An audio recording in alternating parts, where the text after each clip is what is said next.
Hoje nós daremos continuidade à nossa 12ª aula da disciplina de Fundamentos de Cálculo no Processo, certo? Na qual nós abordaremos, então, balanços materiais em processos com reações de combustão. Na aula anterior, na aula 11, que eu já deixei à disposição essa semana, então nós vimos, a primeira aula da aplicação de um balanço com reação química, utilizando os conceitos básicos lá da etapa da parte de estequiometria, de razão estequiométrica, seletividade, rendimento, e vocês, quem já viu a aula, então percebeu que esses conceitos são necessários para que a gente possa associar eles com a equação do balanço molar, para realizar um balanço em um sistema onde ocorre a reação química, ou seja, no reator químico, na etapa de conversão das matérias-primas em produtos.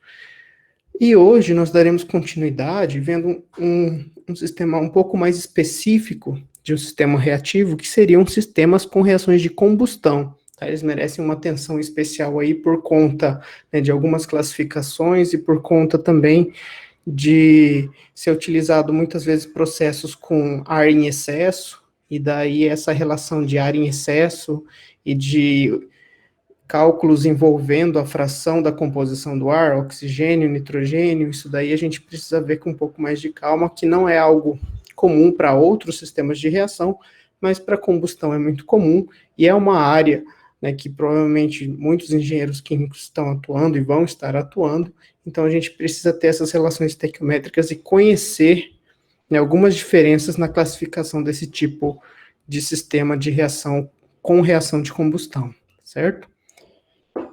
Bom, só verificar aqui, a gente entrando. Bem, então, as reações de combustão, de uma maneira geral, são as reações quando nós temos uma ou mais substância reagindo com oxigênio, liberando energia, e por isso as reações de combustão são, então, reações exotérmicas, e gerando vários produtos gasosos, como, por exemplo, a água, CO2, CO, SO2, tudo depende das próprias características da composição do composto que está sofrendo a combustão. Se ele é um hidrocarboneto, ele é composto só de carbono, hidrogênio, oxigênio, provavelmente ele só vai gerar CO2 e água, ou CO e água, dependendo se for combustão completa ou incompleta.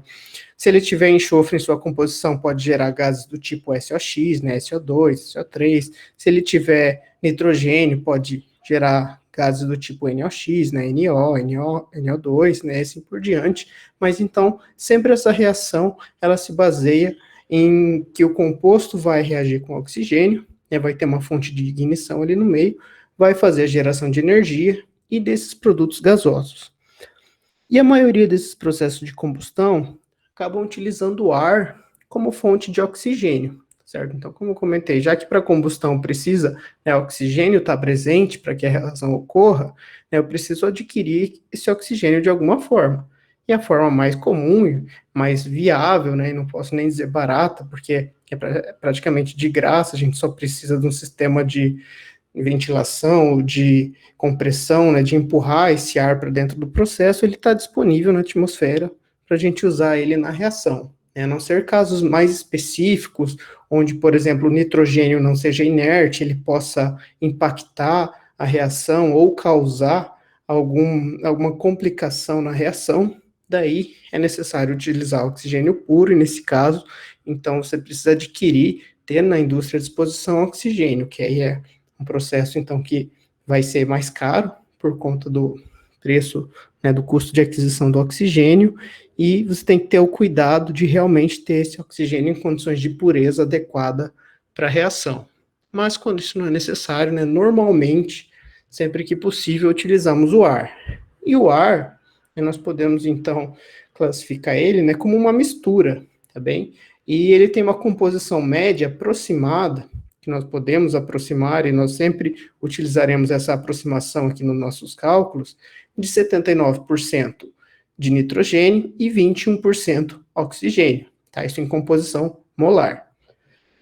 Na realidade, na prática, nós temos aí um pouco menos de 1% de outros gases que podem estar presentes no ar, talvez uma quantidade mínima de vapor d'água, uma quantidade, né, de compostos de gases nobres, alguns outros gases, um pouquinho, né, de argônio, mas isso normalmente é desprezado, então não é levado em consideração e a gente usa o ar com a composição adotada em função da sua quantidade de nitrogênio e oxigênio. E como eu comentei, normalmente o nitrogênio ele é inerte, e então quem vai interessar para a gente na reação de combustão, né, que a gente vai ver a partir de agora, é o oxigênio.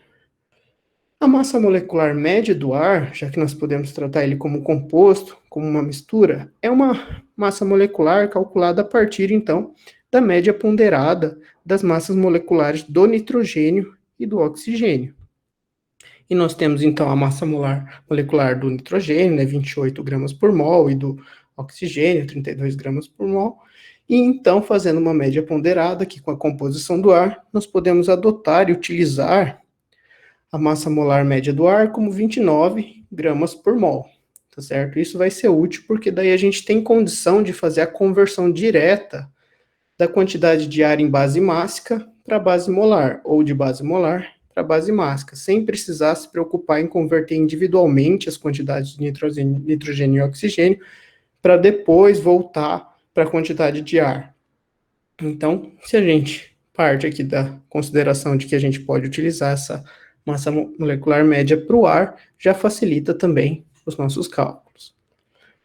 Bem, um sistema de combustão, por exemplo, é um sistema que está presente em muitos, né, veículos, automóveis, né, onde a gente tem um combustível que ele vai sofrer essa reação de combustão e liberar a energia que vai, então, ser convertida em trabalho e vai, então, fazer a movimentação de um veículo. Por exemplo, aqui um pistão, né, que fica, né, contido dentro de um motor. Aqui a gente tem vários pistões, né, não só um, mas, na verdade, dentro do motor nós temos vários, todos acoplados, né, a um elemento do carro que se chama virabrequim, onde, a partir, então, da reação de combustão que ocorre a todo instante sobre esse pistão, ele movimenta, expande a câmara de combustão e faz com que o pistão rotacione esse eixo, e esse eixo, então, daí vai fazer a rotação dos eixos da roda do automóvel, né, passando aí por certas transmissões de energia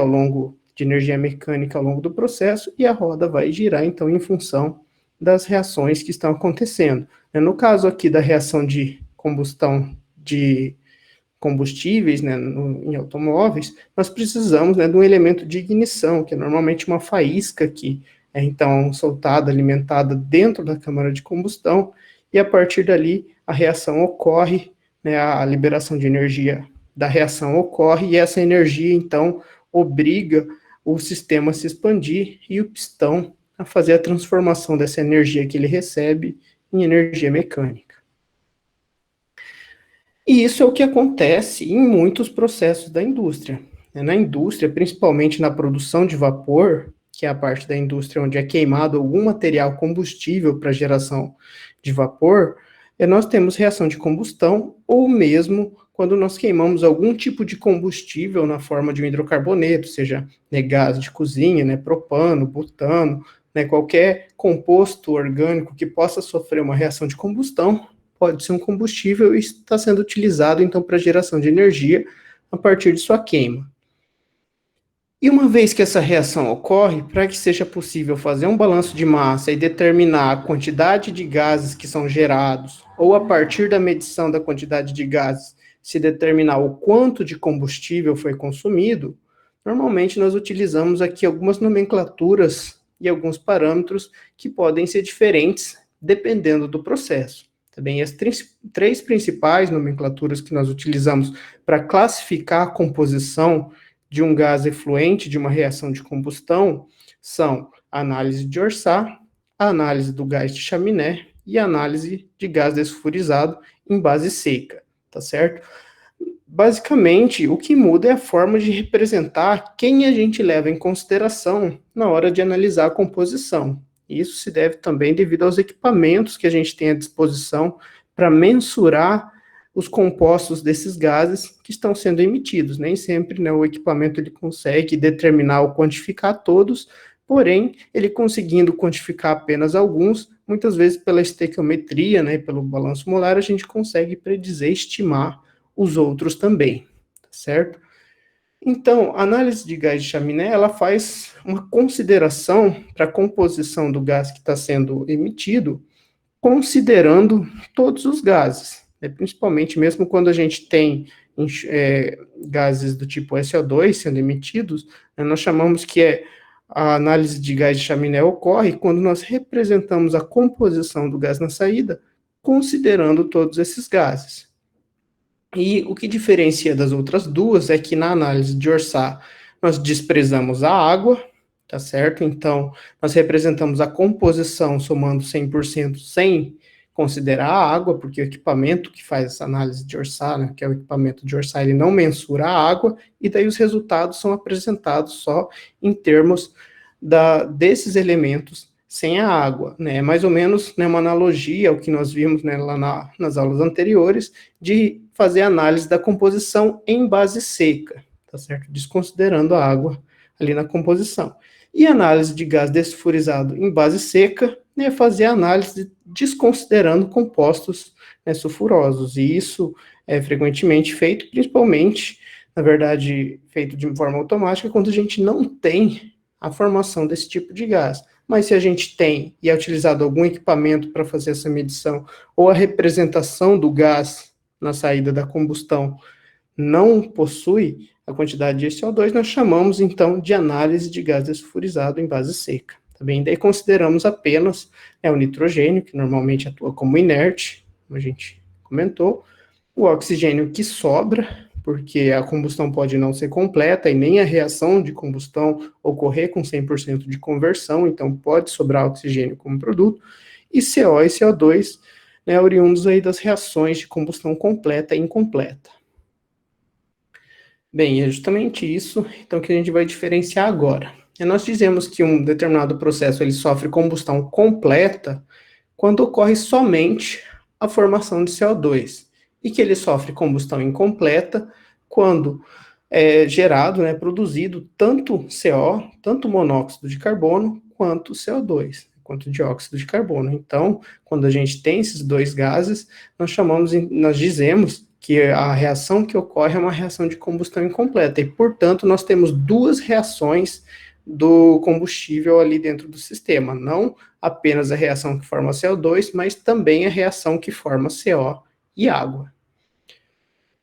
Bem, então, quando nós fazemos os cálculos estequiométricos para determinar a quantidade de ar ou de oxigênio que vai ser necessário para que a combustão completa ocorra, nós chamamos essa quantidade de ar teórico, tá certo? Ou oxigênio teórico, né? A gente pode expressar das duas formas, mas o ar vai conter ali o oxigênio teórico que vai ser necessário para a combustão completa, tá certo? Então, o ar teórico ele é estimado baseado na reação da combustão completa, como a gente vai ver hoje depois em um exemplo. E o ar em excesso é a quantidade de ar em relação à quantidade requerida para a combustão completa, ou seja, tudo que excede esse ar teórico, essa quantidade teórica, que a gente calcula estequiometricamente em relação à reação de combustão, é considerado ar em excesso, né, ou ar excedente, além do ar teórico, além do ar requerido para ser utilizado, ou também oxigênio em excesso, né, depende de como nós queremos expressar. E muitas vezes é necessário fazer a alimentação ou promover, né, o processo com a presença de ar em excesso, porque muitas vezes é esse ar em excesso que garante que ocorra a combustão completa no sistema. Às vezes, não alimentar somente o ar teórico pode levar à combustão incompleta, e daí a presença, né, o monóxido de carbono, além de ser mais poluente, ele também, né, às vezes não acaba gerando energia de maneira eficiente dentro do sistema. Então, para que a combustão, né, ocorra né, de forma completa dentro do sistema, normalmente se utiliza ar em excesso. E para a gente mensurar e calcular essa quantidade de areia em excesso, né, nós podemos usar essas equações, né, que, né, de maneira lógica, simplesmente expressam a quantidade que a gente tem sobre a quantidade requerida, né, a quantidade teórica. certo? Então, o ar em excesso, por exemplo, é o percentual de ar em excesso, por isso a gente já multiplica aqui por 100, para ter o resultado em percentual, ele é a razão entre o que está sobrando de ar, tá certo? O que está excedente de ar no sistema, sobre o quanto é necessário estequiometricamente. Também, por exemplo, né, se para um determinado processo de combustão precisamos aí, teoricamente, para a combustão completa de 100 kmols de ar, e nós alimentamos, né, 120, o nosso excesso são 20, tá certo? Então, daí para a gente calcular esse excesso, a gente faz o cálculo do que realmente entra, menos o que é teórico, ou seja, 120 menos 100, teríamos um excesso de 20. Daí, quando a gente fizer aqui, então, 20 sobre 100 vezes 100, 20% de excesso de ar. E nós podemos calcular não somente com base na quantidade de ar, podemos calcular também com base na quantidade de oxigênio, uma vez que a gente pode expressar a quantidade de ar em termos da quantidade de oxigênio dividido pela fração molar de oxigênio no ar, né, que vai ser constante, a gente vai considerar sempre 21%, ou seja, 0,21. E aí, a partir disso, convertendo o ar tanto em excesso quanto o ar teórico para oxigênio, nós podemos também fazer o cálculo do ar em excesso dessa forma, bem? E aqui uma forma um pouco mais expressa de maneira expandida, né, representando que o excesso é a diferença entre o que é alimentado e o que é requerido, né, entre o que é teórico, como eu comentei, no caso do 120, que seja alimentado para um ar teórico de 100, a gente tem então um excesso de 20, certo? E uma quantidade teórica de 100. Bom, aqui somente para a gente avaliar a questão que eu comentei da razão ar combustível, que é alimentado para promover a queima, para promover uma reação de um determinado combustível, né, a queima de um combustível, uma reação de combustão, que, né, alguns estudos, né, como traz, né, o nosso livro texto principal, o livro do Himmelblau, mostram que, normalmente, quando se utiliza a razão estequiométrica de ar combustível, nós acabamos, então, obtendo uma pequena presença, tanto de CO, quanto também aqui de compostos, né, de hidrocarbonetos não reagidos, na saída do processo. E que, portanto, utilizar uma razão estequiométrica ar combustível acima da teórica é o que faz, né, eliminar isso, fazer com que a reação ocorra de maneira completa e seja queimado todo o combustível, para que, então, eu não tenha, né, formação de CO e também eu consiga aproveitar toda a energia do combustível que foi alimentado. E qualquer quantidade alimentada de ar abaixo dessa quantidade estequiométrica, ela resultaria então numa deficiência de ar e eu teria quantidades ainda maiores de CO e de hidrocarbonetos. Bem, e um outro fato, né, interessante, a gente ainda não vai entrar nesse mérito, porque isso faz mais, tem relação ao balanço de energia, mas que mostra que a temperatura em que ocorre o processo de combustão também está diretamente associada à formação, por exemplo, de gases do tipo NOx, quando nós temos compostos nitrogenados no combustível queimado, que vai promover a reação de combustão. Bom, para a gente entender um pouquinho agora de como aplicar esses conceitos de ar em excesso, reação completa, incompleta, né, que eu acabei de comentar, a gente vai ver então um exemplo de balanço de massa com reação química para o cálculo de ar em excesso, certo? Que seria o exemplo 1 da aula. Verificar aqui. Tá tudo certo? Estão conseguindo acompanhar? Tá dando para me escutar, pessoal? Só para ter certeza aqui. Vamos lá. Tudo certo. Beleza. Vamos lá. Às vezes receio de cair a internet, alguma coisa assim no meio da aula. Então é bom sempre estar dando uma conferida. Então vamos lá. Vamos interpretar o problema e daí a gente vê o que aquelas equações de balanço de massa, com esses conceitos que a gente acabou de ver, né, fazem com que a gente possa avaliar os resultados e determinar o ar em excesso em um processo de combustão. Combustíveis de veículos automotivos alternativos à gasolina vêm sendo avaliados por gerarem menor quantidade de poluentes em confronto com a gasolina. O propano comprimido tem sido sugerido como combustível para veículos.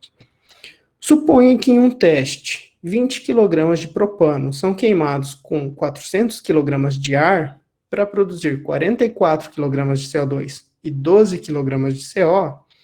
qual foi o percentual de excesso de ar alimentado no reator? Então, veja, nós temos aqui as informações do nosso problema, que a gente começa por fazer o fluxograma, né? Esboçar o que está acontecendo, o que a gente vai estar avaliando. A gente vai ter uma câmara de combustão para alimentação desse propano, para fazer o teste e se avaliar a quantidade de energia gerada e de gases gerados, alimentando uma certa quantidade de ar em excesso, produzindo CO2 e CO. E provavelmente também, não foi dito, mas a quantidade mais água, porque ela acaba também sendo produzida a partir dessas reações. Bem, para o ar em excesso, que é o que a gente quer determinar, como eu comentei, a gente sempre deve levar em consideração a reação de combustão completa. Bem, então, vou escrever a reação de combustão completa para verificar estequiometricamente qual que é o oxigênio teórico e a partir do oxigênio que de fato foi alimentado, a gente determinar então o que a gente quer. Bem, a energia é gerada e pode ser aproveitada de diversas formas, mas aqui a gente não vai se preocupar ainda com a energia só lá na frente, no balanço de energia. Bem, então escrevi aqui a reação de combustão completa, para a gente determinar o ar em excesso, então propano mais oxigênio, formando CO2 e água, e lembrando sempre, né, primeiro passo, balancear a reação antes de qualquer cálculo, né, antes de determinar qualquer quantidade e qualquer relação estequiométrica no sistema. Bom, nós temos as informações das quantidades que foram alimentadas nessa combustão, a quantidade de propano e a quantidade de ar, e também as quantidades formadas, porém, a gente só vai se preocupar com a quantidade para a reação completa. E talvez nem seja necessário utilizar isso, talvez só com as informações aqui, as relações estequiométricas dos reagentes, já seja suficiente para determinar o ar em excesso. Bom, para a gente determinar o ar em excesso, a gente vai utilizar as relações e o balanço molar, e para isso a gente precisa primeiro fazer a conversão das nossas bases, que estão em bases mássicas, para bases molares. Então, eu vou converter aqui a base mássica de propano para a base molar, dividindo pela massa molar do propano, e vou converter o ar de base mássica para a base molar, usando a massa molar média do ar. Lembra que eu comentei no início da aula, então é muito importante e facilita os nossos cálculos aqui, utilizar a massa molar média direto para fazer a conversão da alimentação mássica para alimentação molar da quantidade de ar que está entrando no sistema.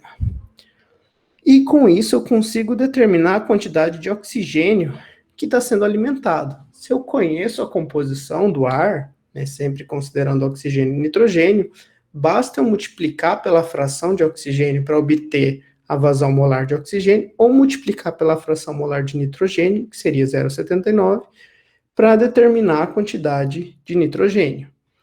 Mas para o nosso cálculo do ar em excesso, a gente precisa usar e levar em consideração apenas o oxigênio. Então, aqui a gente já tem o valor do oxigênio alimentado, tá certo? Converti, então, o ar de massa para mol, multipliquei pela fração do oxigênio no ar, molar, e determinei, então, o oxigênio alimentado. Em seguida, nós podemos, então, pela estequiometria da reação, determinar qual que é o oxigênio teórico, né, ou sinônimo, né, qual que é o oxigênio requerido para o processo. Para isso, basta a gente multiplicar a quantidade que é alimentada de propano e, com base na reação de combustão completa, né, por isso que eu escrevi ali, a gente viu a reação completa, com base na razão estequiométrica, nós determinamos, então, a quantidade de oxigênio que seria necessário para que a reação de combustão completa ocorresse com conversão de 100%, tá certo? Então, esse é o oxigênio requerido. Então, eu peguei a quantidade de propano, que a gente determinou ali atrás, e multipliquei pela razão estequiométrica do balanceamento da reação. Então, para cada 1 kmol de propano que reage, 5 kmol de oxigênio reagem. E com isso, então, determinamos aqui o oxigênio requerido ou oxigênio teórico.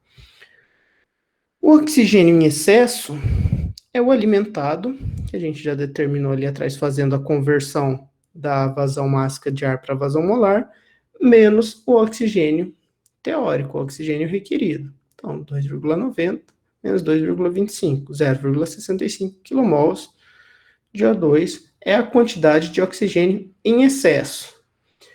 A partir daqui, nós poderíamos determinar o oxigênio em excesso, né? O percentual de oxigênio em excesso. Mas o problema pede o percentual de ar em excesso. Então, para a gente calcular o percentual de ar, né, nós poderíamos calcular o percentual de oxigênio em excesso e daí usar a relação oxigênio-ar para chegar nesse percentual ou utilizar direto a equação que a gente viu lá para determinar o percentual de ar em excesso expresso em quantidades de oxigênio.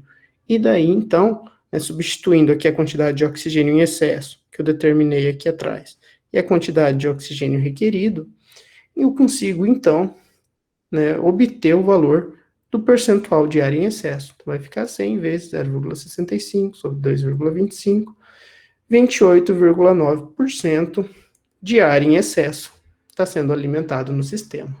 E é isso que o problema pedia para a gente. Então, vejam que utilizar a massa molar do ar, a composição do ar, né, na resolução do problema, em um problema de combustão, já facilita bastante os nossos cálculos e as equações de balanço que a gente vai ver mais adiante, além da determinação do ar em excesso que a gente viu aqui. Hein? Bom, agora, então, vamos associar essa determinação do ar em excesso com um problema de balanço de massa com reação química. Também para isso a gente vai ver o exemplo 2, né, onde, então, é mostrado o sistema de uma célula combustível para geração de eletricidade a partir do metano. Em essência, uma célula combustível é um sistema aberto, no qual combustível e ar são alimentados, tendo como saída eletricidade e produtos residuais. A energia gerada na reação de combustão, então, ela é convertida a energia elétrica. A figura a seguir é um esboço de uma célula combustível em que uma alimentação contínua de metano e de ar, como uma mistura de oxigênio e nitrogênio, produz eletricidade, além de CO2 e água. Para promover a oxidação do metano, empregam-se membranas e catalisadores específicos. Então, só uma curiosidade, só uma informação a mais. Mas então nós temos aqui o fluxograma que ilustra, né, esse tipo de sistema. Então, é um sistema com alimentação de metano, por um lado, alimentação de ar pelo outro, né, que a reação de combustão ocorre, e a energia liberada nessa reação é convertida pelo sistema aqui da célula em energia elétrica. O fluxograma mostra para a gente, então, que na saída desse tipo de célula, nós temos, então, a geração de CO2, a saída de N2, porque se ele atua como inerte, né, ele não é gerado, ele simplesmente sai na mesma quantidade que entra, oxigênio, que sobra por ter ar em excesso, e água também gerada na combustão. E aí o problema pergunta, né, baseado nos dados apresentados, calcule a composição da corrente de saída, ou seja, aqui é a corrente P, certo? Então, se o fluxograma, o processo já traz para nós que não há CO na saída, posso assumir que ocorre apenas combustão completa. E como o problema também mostra que não há metano na saída, posso assumir que ele reagiu totalmente, ou seja, que eu tenho conversão de 100% do metano dentro desse sistema de combustão. Então vamos lá, determinar a composição do gás de saída. Então apenas reação completa, tá? Então reação de combustão padrão para queima de um hidrocarboneto, metano mais oxigênio, formando CO2 e água, apenas combustão completa, porque não está saindo CO. Fazemos o balanceamento da reação, legal? Em seguida, fazemos a conversão para bases molares, para facilitar os nossos cálculos, já que a gente vai utilizar o balanço molar, e a composição do ar que a gente conhece é uma composição molar também. Então, aqui utilizando a quantidade de metano que entra no sistema, né, e dividindo pela massa molar, a gente obtém, então, a alimentação de 1 kmol de metano. E a mesma coisa para o ar, né, conhecemos a alimentação de ar em base mássica, dividimos aqui pela massa molar do ar, encontramos a alimentação em base molar do ar. E aí, ainda se eu quiser descobrir a quantidade que entrou de oxigênio e de nitrogênio, basta multiplicar pela fração molar de oxigênio e nitrogênio, respectivamente, dessa corrente. Então, desses 10,34, 2,17 é oxigênio e 8,17 é nitrogênio. Bom, a conversão, né, então, como não sai metano, a gente pode assumir como 100%. E a partir daqui, a gente tem condição lá com aquela relação conversão-extensão, que nós vimos, né, na aula anterior, determinar a extensão da reação, dessa reação aqui que está ocorrendo dentro da célula.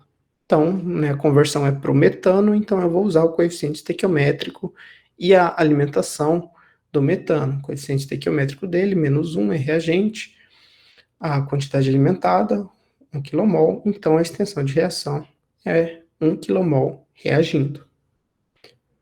Bem, agora, conhecida a extensão da reação, basta recorrer à equação do balanço molar para determinar a quantidade que sai de cada um dos compostos.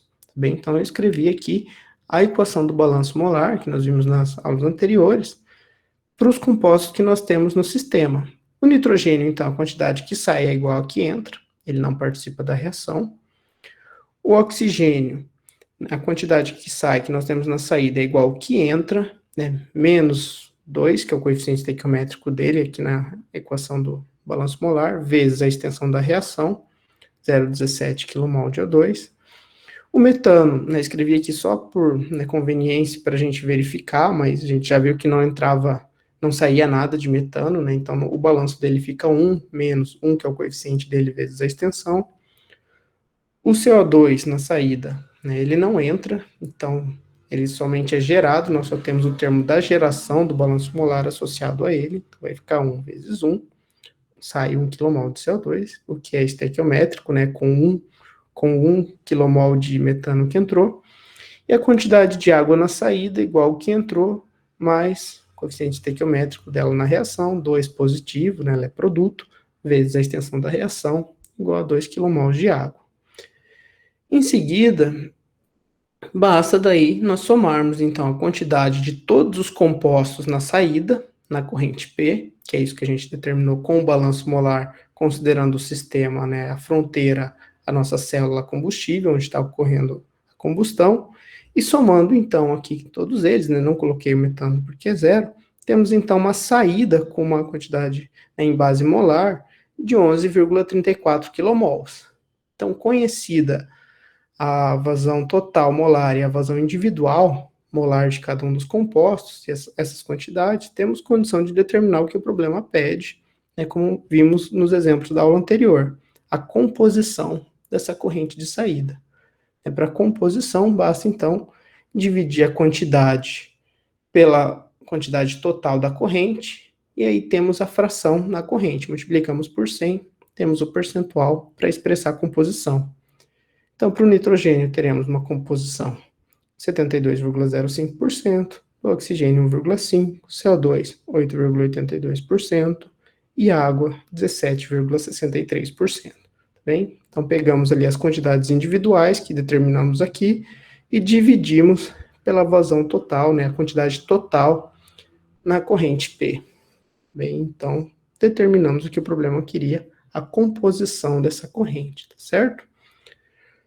Bom, então, o que nós tínhamos, né, de conteúdo para trabalhar na aula de hoje, né, em relação a reações de combustão, era isso. Essa é a atividade da aula 12, então, resolver esses problemas, o exemplo 1 e o exemplo 2, com uma base de cálculo diferente, correspondendo aí aos 3 últimos dígitos do RA de vocês e com as proporções adequadas, tá certo? Por exemplo, aqui, no exemplo 1, ela vai representar a quantidade de propano e a quantidade de ar, 20 vezes essa quantidade, certo? Por exemplo, se o seu RA é 100, você vai fazer 20 vezes 100 para a quantidade de ar no problema. E a mesma coisa aqui no segundo problema, porém, aqui a quantidade de ar é um pouquinho diferente, mas também em relação à sua base de cálculo, certo?